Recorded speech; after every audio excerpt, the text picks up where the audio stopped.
उन सब ने कल सुना था कि पूज्य कौन है, तो जिस व्यक्ति का चारित्र सबसे श्रेष्ठ है वे महान पूज्य कहलाते हैं। और निर्धन कौन है, तो जिसके पास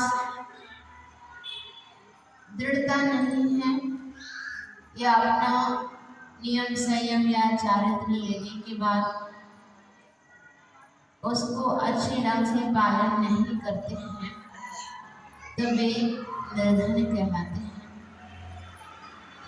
और तीसरा प्रश्न था कि संसार किसने जीता है।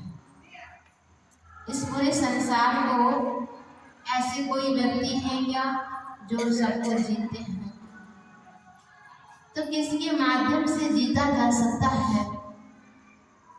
तो उसके लिए उन्होंने उत्तर दिया कि सत्य मतलब सच्ची, और जो सहनशीलता वाली है, जो बिल्कुल शांत परिणाम वाले व्यक्ति हैं, वे ही इस संसार को जीत लेते हैं। यह संसार उन्हीं लोगों से जीता जा सकता है जो सत्य में हमेशा निष्ठ रहते हैं, उसी में तल्लीन रहते हैं, और साथ साथ में सहनशीलता भी जिनके अंदर हो।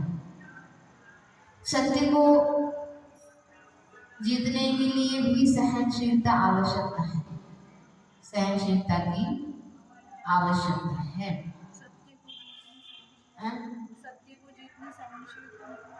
हाँ, अब देखो दोनों को एक साथ क्यों रखा है। मान जाते सत्य कह देते या सहनशीलता कह देते, तो हमेशा किसी भी कार्य में देखो, भले सत्य के लिए थोड़ा समय लगे, सत्य को जीतने में भले थोड़ा समय लगे, लेकिन जीतता कौन है, सत्य ही जीतता है। तो उस सत्य को पाने के लिए या उस सत्य को सबको बताने के लिए वहां पर बहुत कुछ कष्ट आते हैं सामने, ऐसा मतलब जीता नहीं जा सकता है। तो उस असत्य को जीतने के लिए भी तुम्हारे अंदर सहनशीलता है। अब गांधी जी को ही ले लो, अब भारत को स्वतंत्रता दिलाने के लिए किसी ने कहा उनको मार दो, छूट करो, किसी तरह से भी तलवारों के माध्यम से उनका खून कर दो और जीत लो। तो उन्होंने कहा नहीं, जब भी जीत होगी तो किसके माध्यम से जीतूंगा, अहिंसा के माध्यम से ही जीतूंगा, उसी के माध्यम से। अब उस सत्य के लिए, उस अहिंसा के लिए उन्होंने क्या नहीं किया, क्या सहन नहीं किया। कितने लोगों ने अपना प्राण तक त्याग दिए, कितने लोग को आज संग्रामी व्यक्तियों को देखते हैं, कितने लोगों ने अपने भारत के लिए, उस स्वतंत्रता के लिए, उस सत्य की निष्ठता के लिए कितने लोगों ने सहनशीलता अपनाई है, और कितने लोगों ने अपना प्राण तक त्याग दिया। तो इसलिए कहा जाता है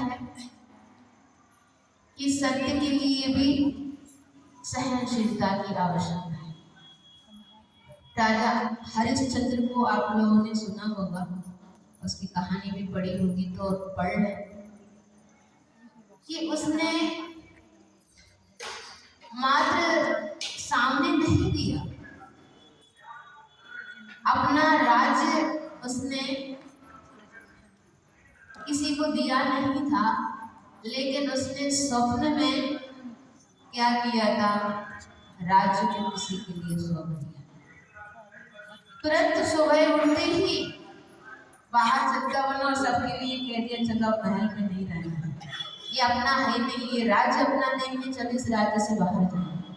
क्या हो गया आपको, अपना ही तो राज्य है, किसके लिए दिया, कब दिया आपने, अपना ही तो राज्य है। उन्होंने कहा नहीं,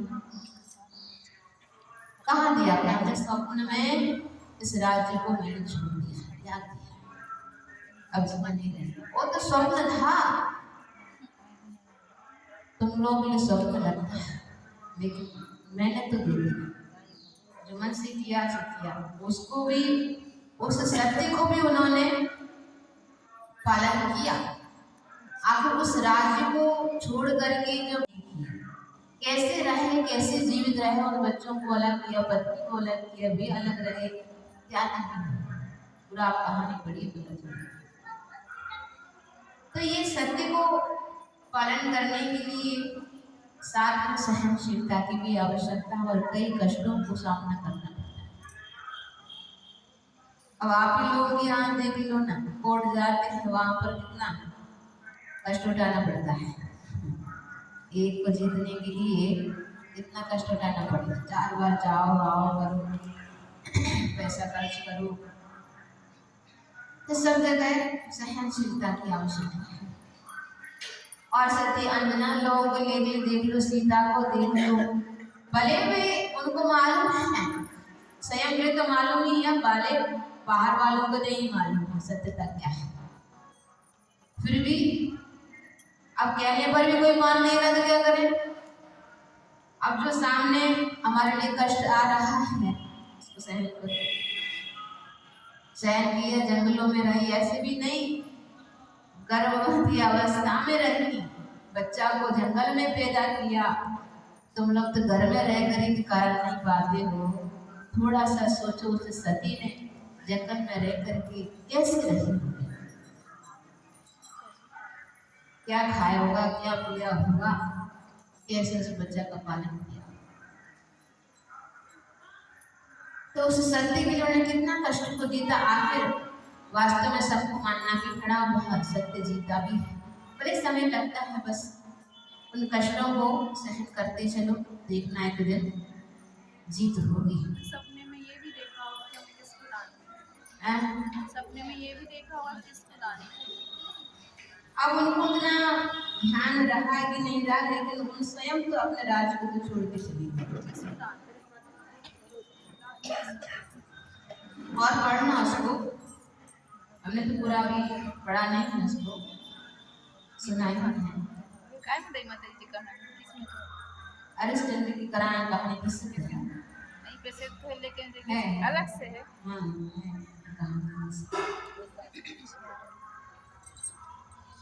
तो ऐसे कई लोगों ने अपने अपमान को भी, तिरस्कार को भी, लोग क्या क्या गाली नहीं दी होगी, क्या वचन नहीं बोला होगा, तो उन सबको सहन किया है। इसलिए वो कहते हैं, जो सहनशीलता के साथ जो सत्य मार्ग पर निष्ठ रहता है, वही व्यक्ति इस संसार को जीतता है। और उस सत्य घोष को भी आप लोग जानते होंगे, जिसने पूरा संसार को ये बदलता था कि मैं सत्य बोलता हूँ, और जिस दिन मैं झूठ बोलूंगा तो क्या कर लूंगा, अपनी कैंची से मैं जीभ काट लूंगा। रखा रहता था अपने हाथ जनेऊ में। ऐसे व्यक्तित्व भी जब सामने धन आता है तो अपने आप उस सत्यता को भी खो देता है। तो आखिर वो संसार को जीतने वाला नहीं कह रहा था, आखिर उसको संसार में किस तरह तिरस्कार मिला है।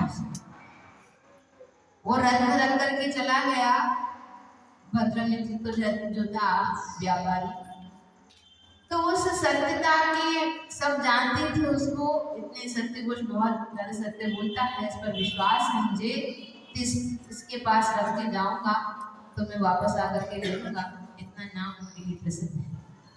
तो उन पर विश्वास करके उसके पास रख करके गया था, ये 5 रत्न रख लो, मैं व्यापार करने के लिए जा रहा हूँ और वापस जब आऊंगा आपसे ले लूंगा, रख लो। अब जब व्यापार में गया वहां तो हानि हानि, सब कुछ खो दिया उसने। तो उसने सोचा चलो कम से कम मेरे 5 रत्न तो सुरक्षित होंगे, उसी को ले लूंगा, उसी से अपना काम चलाऊंगा।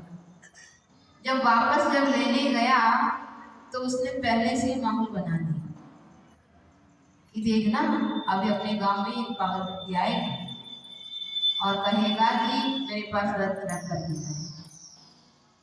वो पागल है, तुम लोग समझना नहीं, वो वास्तव में मेरे पास है।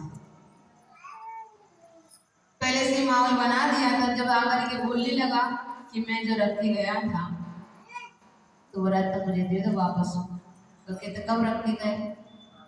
मेरे पास तो है नहीं, कब रख के गए बता, मेरे पास तो नहीं। इसलिए कहा करते हैं कि तुमने अपना बना लिया तो भी चोरी का दोष लगता है, तो उसको वापस देना चाहिए। मतलब भले लोग भूल जाएं तुम कब रख करके गए, कितने रख के गए, उसको मालूम नहीं है, तो भी तुम्हारे लिए तो अपना पात्रता बनती है कि तुम्हें वापस लौटाने का। भैया तुम भूल गए हो, इतना रख के गए हो, तुम ये ले लो, तुम ही रख के गए, तुम भूल गए हो, दे दो। लेकिन आज व्यक्तित्व ऐसे व्यक्तित्व बहुत कम मिलते हैं, वो तो हड़पने के लिए लग जाते हैं। कब भूल जाए व्यक्ति और मैं कब अपना बना। तो वह लोग के पीछे उसने कह तो दिया लेकिन उसका मन नहीं माना। इसने मुझे 5 रत्न दे नहीं रहा है, इसने 5 रत्न देने मुझे दे नहीं रहा है। एक एक घर से वो कहता हुआ जा रहा था और भूखे प्यासे एक पेड़ पर बैठ गया, वही शब्द रटता रहा, इसने रत्न ले लिया, दे नहीं रहा। सब पागल कहते हैं, अरे पागल है, वो कुछ भी बोलता रहता है, पागल है, पागल। जब रानी ने जब वृक्ष पर बैठा था महल के बाजू में ही, जब रानी ने इस वचन को सुना और पूरा दिन हो गया, रात हो गई, फिर भी वही रटता रहता, वही रटता रहता, वही वचन बोलता रहता।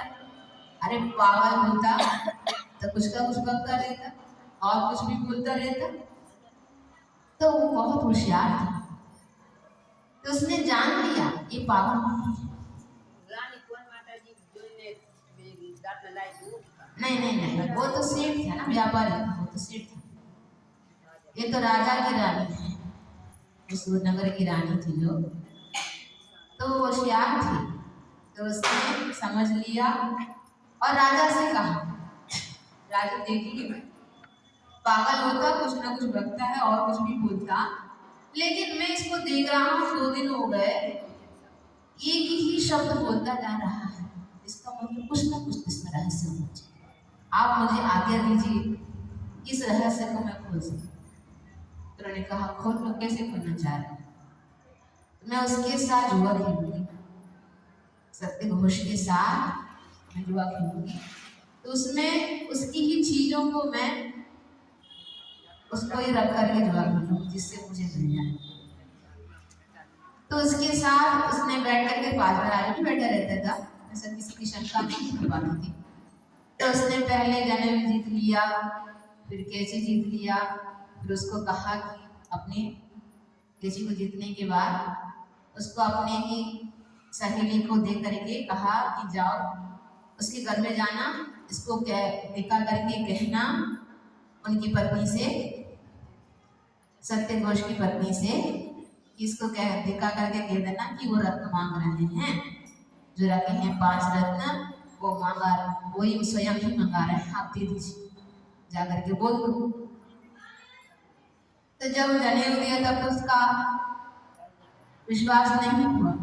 तब जब इसने चाकू लेकर के, मतलब कैसे लेकर के पहुंची घर में, तो वो स्वयं समझ गई कि जब तक ये ना दिखाए तब तक तो नहीं देती, लेकिन स्वयं ही इन्होंने भेजा है, लगता है वास्तव में उन्होंने मांगा।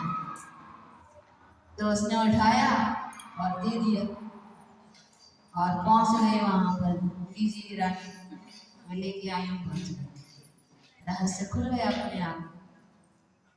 तब ये तो खुल गया इसके पास, इसने चोरी की है, लेकिन अब उस व्यक्ति को भी परीक्षा करेंगे जो रख के गया था, बोल रहा है मेरे 5 रत्न, अब उसकी भी परीक्षा करेंगे। तो उस 5 रत्न को उन्होंने क्या किया, और भी अपने महल में, अपने भंडार में और भी जो रत्न रखे थे उन सब में मिला दिया। उस 5 रत्न को सब में मिला दिया और रख दिया। पूरी सभा, राज्यसभा में सबको बुलाया और इसको भी बुलाया, सबके सामने रखा और उस पागल व्यक्ति को भी बुलाया जिसने रक्त गया था और कहा कि देख लो यहाँ पर रत्न रखा है, तुम्हारे 5 रत्न इसमें है नहीं किया, पूरा ही ले जाओ, तुम्हें रत्न ही चाहिए ना, ले जाओ पूरा ले। उसने कहा मुझे पूरा नहीं चाहिए, मुझे वही 5 रत्न चाहिए। ढूंढ लो इसमें है क्या, तो उसने चुन करके वही 5 रत्न उठाया जो स्वयं रत्न पूरा, लेकिन उसने उठाए नहीं, मात्र 5 रत्न उठाए।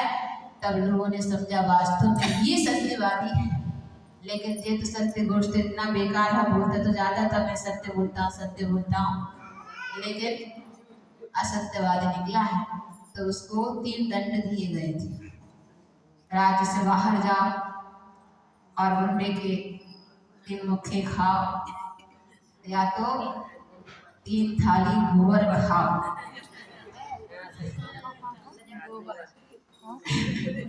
आखिर उसने सोच के चलो राज्य से बाहर ना जाना पड़े, चलो गोबर खा लेंगे। जो ये मुंह में रखा अब तुझसे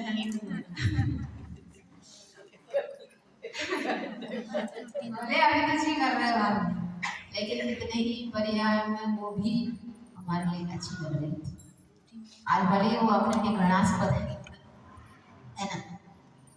तो उसने वो भी सहन नहीं हुआ, तो उसने सोचा चलो अब गुंडे के मुक्के खा लें, और एक मुक्के में तो आके बाहर निकल आए। तो आखिर उसको अंतिम ही दंड स्वीकार करना पड़ा, पूरे बाल कटवाए, मुंडन किया और गधे के ऊपर बिठा करके राज्य से पूरा काला किया और राज्य से बाहर निकाल दिया। तो ऐसे वे असत्य की कहानियां हैं, इसलिए हमेशा कहते कोई भी किसी भी अवस्था में भले हार हो जाए, लेकिन अभी तो हार हो गया, हमेशा के लिए तो हार नहीं। भले अभी थोड़े समय के लिए कोई नहीं माने, कोई बात नहीं जानते, लेकिन कभी ना कभी तो सत्य की जीत अवश्य हो, बस देर लगेगी थोड़े से, बस समय लेकर के अपन जो भी सामने कष्ट आते हैं उसमें सहनशीलता रखते जाएं, क्षमता रखते जाएं, तो आगे वास्तव में अपना जीतेंगे। अब आगे कहते हैं, उसका पतनवाद तो पढ़ ही लिया था कल जो टस्का लगने में थोड़ा सा समझा नहीं पाती, जल्दी करती रहता। तस्मै नमः सुरैरपि सुतरां क्रियते दया प्रधानाय कस्माद् विजितव्यम्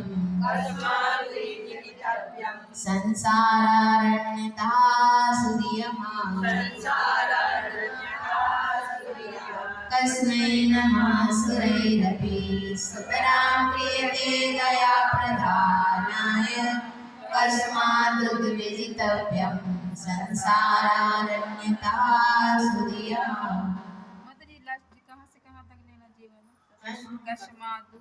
कस्माद् विजितव्यम्, कस्माद् विजितव्यम्। सुरहि अपि देवों के द्वारा तस्मै इसके लिए सुतरा अच्छी तरह नमः क्रियते नमस्कार किया जाता है। मतलब प्रश्न किया देवों के द्वारा भी अच्छी तरह से किसके लिए नमस्कार करते हैं, तो उत्तर मिला दया प्रदान है, दया प्रदान पुरुष के लिए देवलोग भी नमस्कार करते हैं। सुधिया बुद्धिमान को कस्मात किससे उद्विजितव्य दूर रहना चाहिए या दूर होना चाहिए, तो उत्तर मिला संसारारण्यतः संसार रूपी जंगल से दूर रहना चाहिए।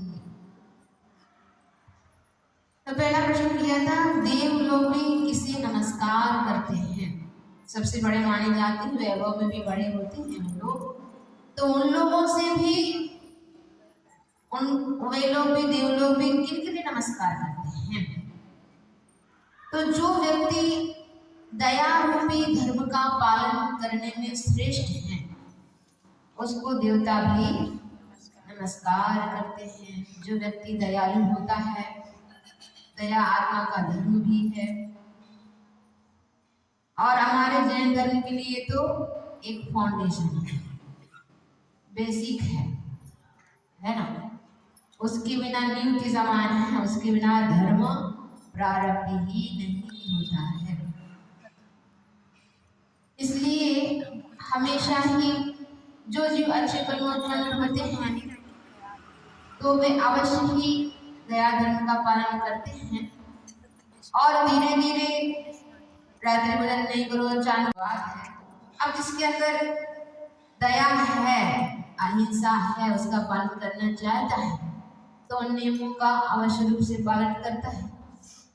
और जो सोचता है कि ये जीवन तो इसके लिए मिला है, खाने पीने और मौज उड़ाने मिला है, तो वे जीव कदापि इस दया को, अहिंसा को पालन कर नहीं सकता है।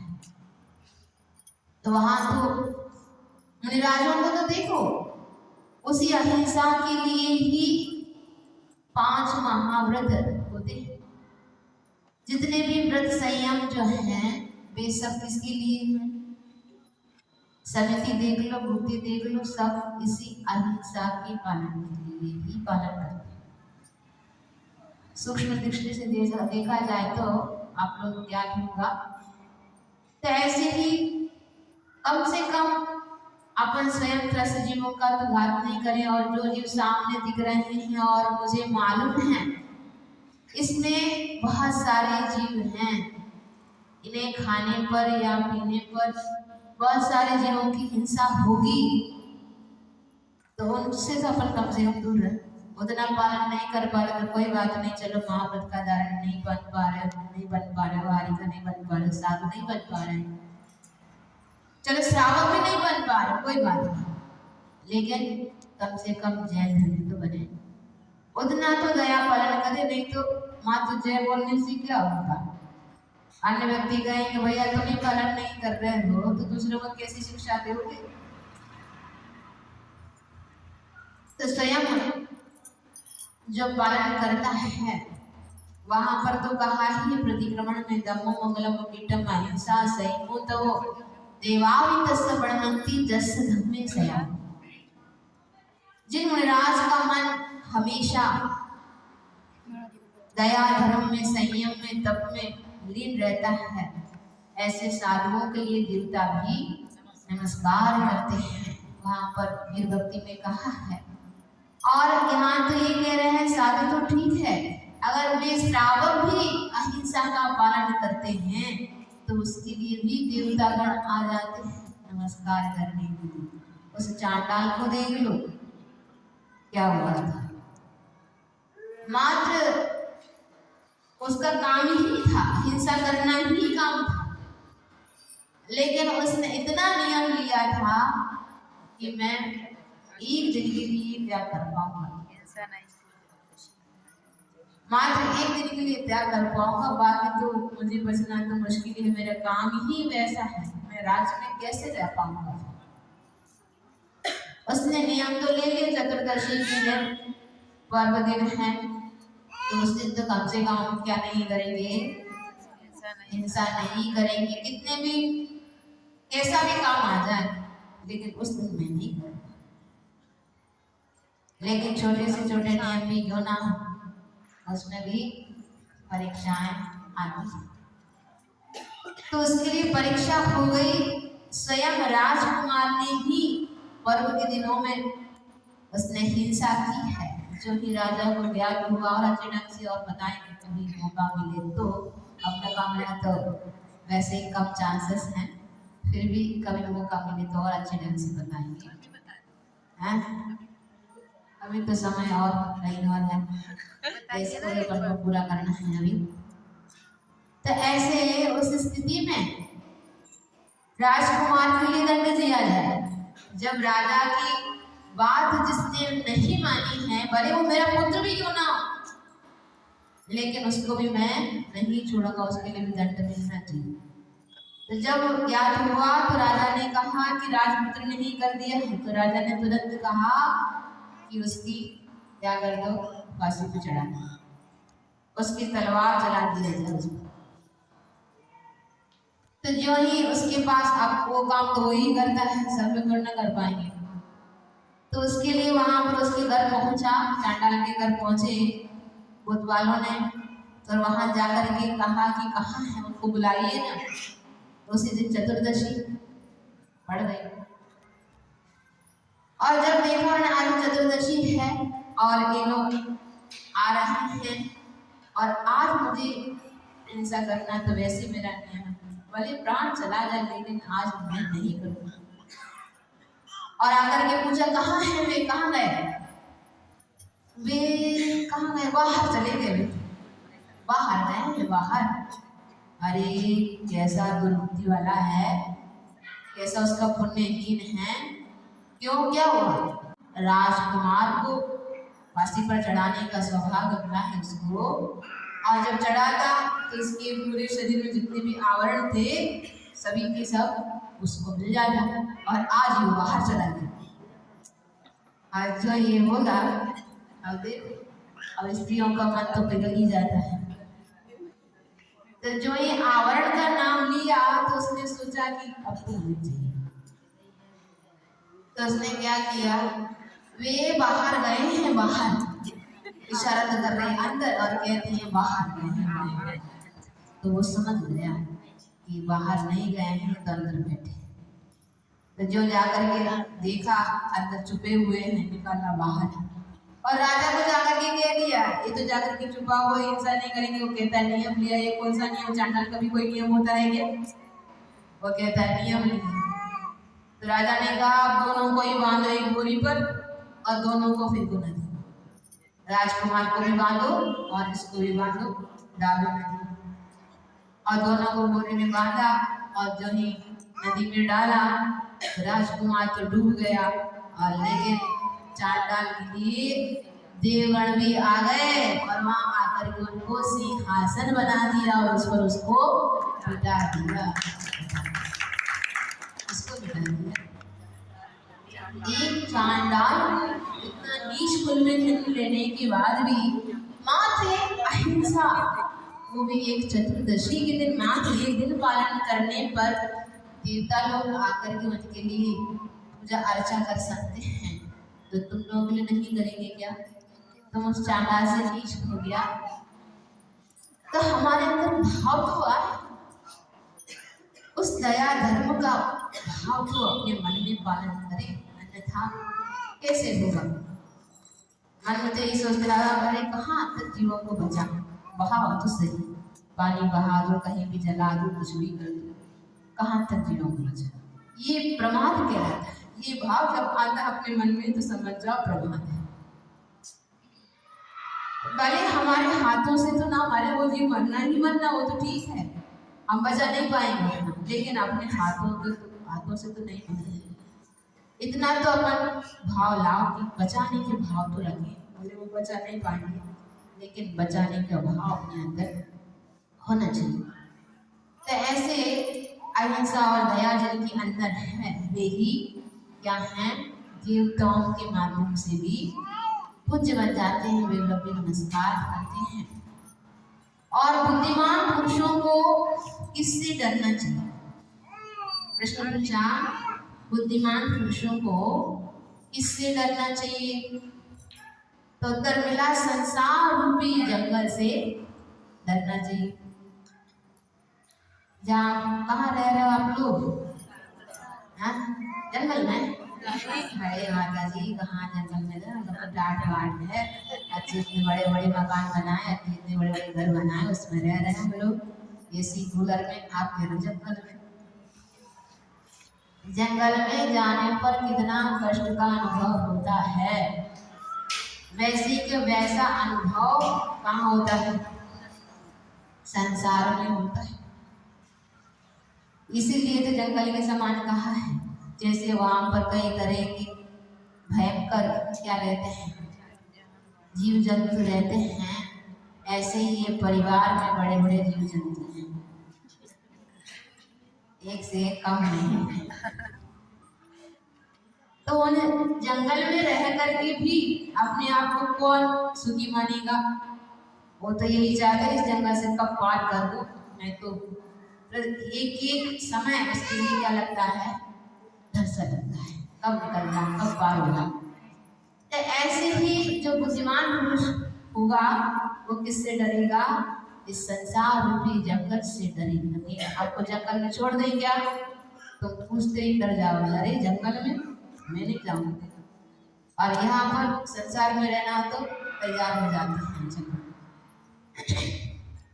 इसलिए कह रहे हैं अगर तुम्हारी बुद्धि है, ज्ञान है तो उसका सदुपयोग करो और क्या करो? जंगल से, संसार में फंसने से बच जाओ। जो समय दृष्टि होता है, अब अपने आप में समय दृष्टि हो कि नहीं हो?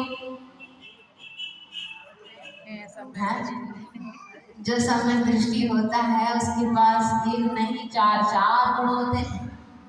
कितने गुण होते हैं? चार चार। प्रशम, संवेग, अनुकंपा और आस्तिक के गुण से संपन्न होता है।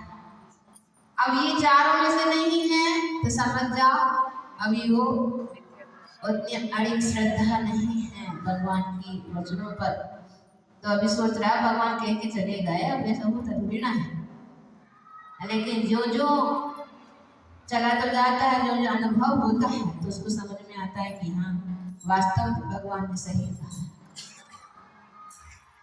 क्योंकि जब तक अनुभव नहीं होता तो उसका लगता है होगा क्या, ऐसा कुछ नहीं होगा। लेकिन अपने आप जब जीवन में घटता है तो पता चल जाता है।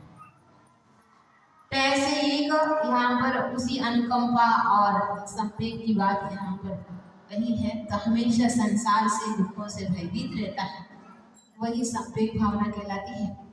और दया भावना ही अनुकंपा कहलाती है।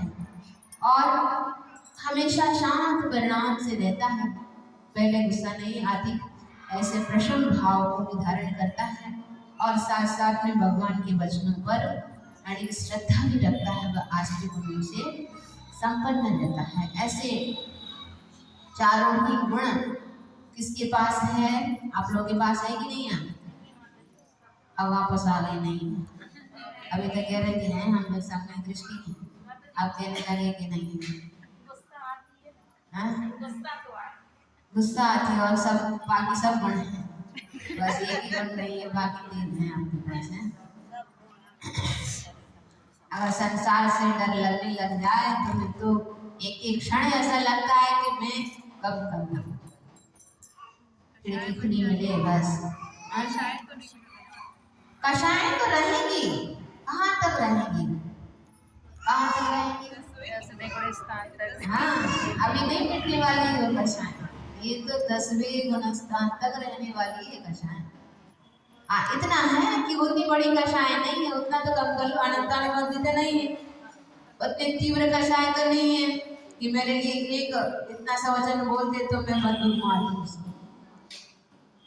वैसा तो नहीं, खतरनाक तो नहीं होना, तो बस अनंतानुबंधित नहीं बांधना, बाकी तो कषाय रहेगी रहेगी, उससे तो अलग हो ही नहीं सकती। जब तक संसार में है तब तक कषाय से रहित हो ही नहीं सकते, कषाय तो रहे। लेकिन उतनी तीव्रता अपने मन में ना लाए, प्रत्याख्यान अप्रत्याख्यान शक्ति रहेगी। तो ऐसे चारों गुणों से संपन्न होता है। और ये अनुकंपा गुण इतना महान है कि वहां पर मेरे मंदिर पुराण में कहा है कि स्वर्ण के सुमेरु पर्वत के बराबर तुम स्वर्ण का दान दे दो। सुमेरु पर्वत कितना बड़ा है?